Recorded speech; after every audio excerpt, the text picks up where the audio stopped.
You saw the Lamar Jackson praying hands amen tweet on the thumbnail, and he's right because the National Football League is blessing the Ravens. If you've lived under a rock over the past couple of days and you didn't know, the NFL schedules were released on Wednesday. We broke it down a ton this week, but I'm going to talk about a certain element about the Ravens schedule that I believe gives them a massive advantage going into 2025. We're going to be here all summer long and into the season, so make sure you guys have those notifications on, okay? We post every single day. Honestly, most days we do twice a day, so never miss a video, never miss a moment. We cover the Ravens better than anybody else on this platform, and we have something we like to call the Noti Gang. It's everybody who has those bells turned on right here on the channel. 11.9% of our subscribers. That's not good enough, okay? Only 3.7 thousand of you guys. I need that to 12%, and I need that today. If you guys have not yet, join us by subscribing. And if you subscribe and you're already subscribed, do me one big favor and turn those notifications on.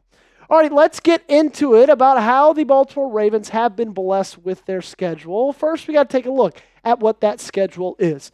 Week 1 open at the Bills and Browns, Lions, Chiefs. Really big schedule, really a lot of tough games to start this one off. Then week 5 against the Texans, Rams, you get your bye. Then you go and play the Chicago Bears in M&T Bank Stadium. You round it out with the final 10 games against the Dolphins, Vikings, Browns, Jets, Bengals, Steelers, Bengals, Patriots, Packers on the road in Lambeau Field, and then the Steelers as well. You can see my predictions I had on our prediction video earlier this week. And let's be honest, it's a typical hard Ravens schedule.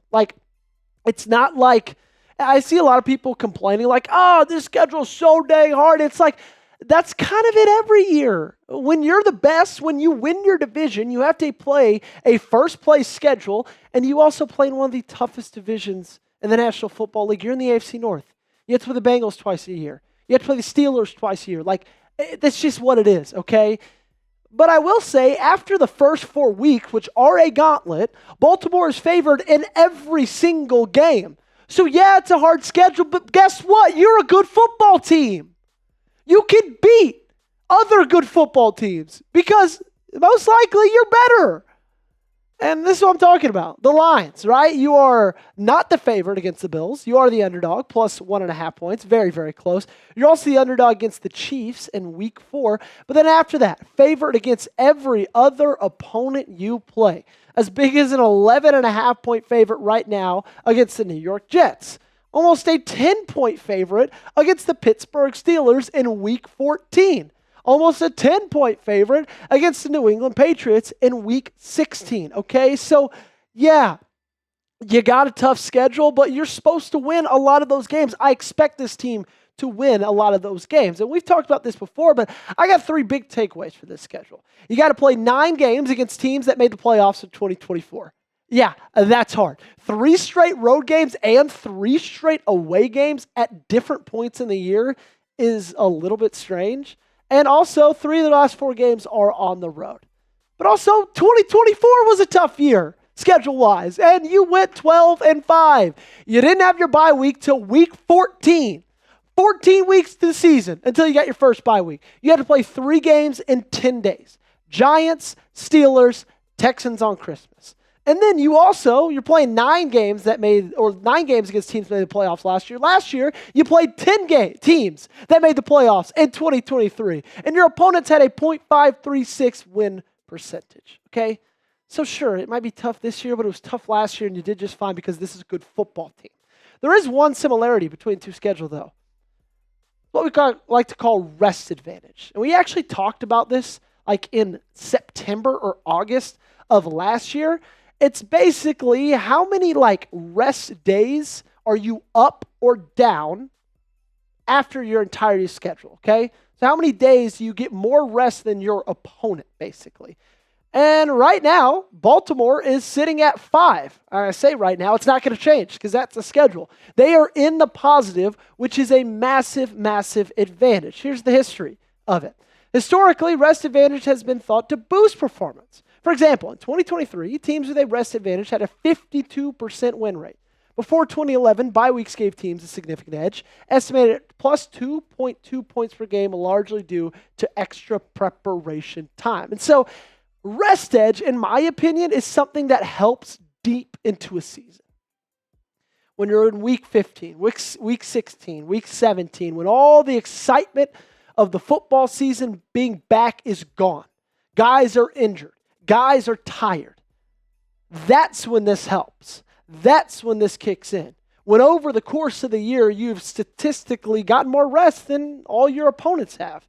And you not just are at a really good spot in the National Football League, you're at the best spot in the AFC North. You're +5. Bengals is second at +3. And then look at that. Steelers and Browns both -4, and -7. That means between you and the Steelers, you have a +9 advantage, basically, rest-wise over them. And that's not the only schedule advantage. I got 5 to talk about, okay? It's not just the fact you have a rest advantage, but it's the teams that you're played or that you play on a rest disadvantage, okay? Because it's not just rainbows and butterflies. You're not just in the blue for the entirety of the season. There are some times when you have a shorter game than your opponent. But the 2 times that it's really big, -3 days, is against Los Angeles and it's against the New York Jets. 2 teams that I feel like you can beat, especially with New York. We just talked about your 11.5-point favorite. So it's like, yeah, you better win that game. So it's not only the teams that you play at a rest advantage, but also I feel like you play some pretty good teams when you're on a rest advantage, when you are the ones that get a little bit more rest over the people that you are playing, over the teams that you're facing against, right? It comes at really good times. It's not just like against the bad teams, but you also get it against really good teams. You're coming off your bye. You have to play Chicago. Say what you want about Chicago in the past. Ben Johnson, they're going to be a new-look team. You also have to do it, or you have a rest advantage against Minnesota. You also have a rest advantage against Pittsburgh. Those last 2 days are +3. So they're coming at a really, really, really good time. Speaking of 2025, speaking of the season, speaking of the schedule, are you going to a game in 2025? If you are, let me know by typing yes in the comment section down below. And if you're not, let me know by saying no. Unfortunately, I won't be, but the good part is I'll be going live from every single one of them right here on the Ravens Rundown. Another really good advantage about your schedule, you do not play a single team coming off of a bye week, which is massive. Not once. You have to play against a team that just got 7 days rest. That's honestly why you're so high in the positive, because that's -7 days on your rest edge or rest advantage. Another really great thing is no Christmas game. And not just because I would rather, spend Christmas with family than here working, which I loved going live for Christmas last year, but I'm excited to have a little Christmas time with my family. But it's also nice because when you are on that Christmas game, your schedule just kind of gets thrown into whack again, right? That's when you had to play your 10 games or 3 games in 10 days last year. And also, I think there's a little bit of part of it that a week 7 bye might be beneficial. And it's not just beneficial because it's like at a almost halfway point in your schedule, but it's because of those first 4 games. Okay? You play at the Bills, at the Bills, versus the Browns, versus the Lions, at the Chiefs. And you can see my predictions on here from yesterday's video, but you play 3 teams who the Bills won 13 games, the Lions won 15 games, the Chiefs won 15 games last year, Dylan? I think the Chiefs won 15 games as well. And so you play 3 teams in those first 4 weeks that combined for 43 wins last year. That's going to be hard to do. So getting a bye a couple weeks right after that stretch, I think is going to be really good for this team to just recuperate and people to get back healthy and back focused. We're getting on out of here, but I do appreciate every single one of you guys for sticking with us all the way through the end. Remember to turn your notifications on. Also, remember to go to social media, go to Twitter, go to Instagram. I'm on both platforms. You can find me at Joey Petersen. Make sure to spell it S-E-N, because if you spell it S-O-N, you're not going to find me. And last of the requests, hit that subscribe button. Join us right here on the Ravens Rundown. We're trying to go every single day, so help us get to our next milestone of 32,000 subscribers.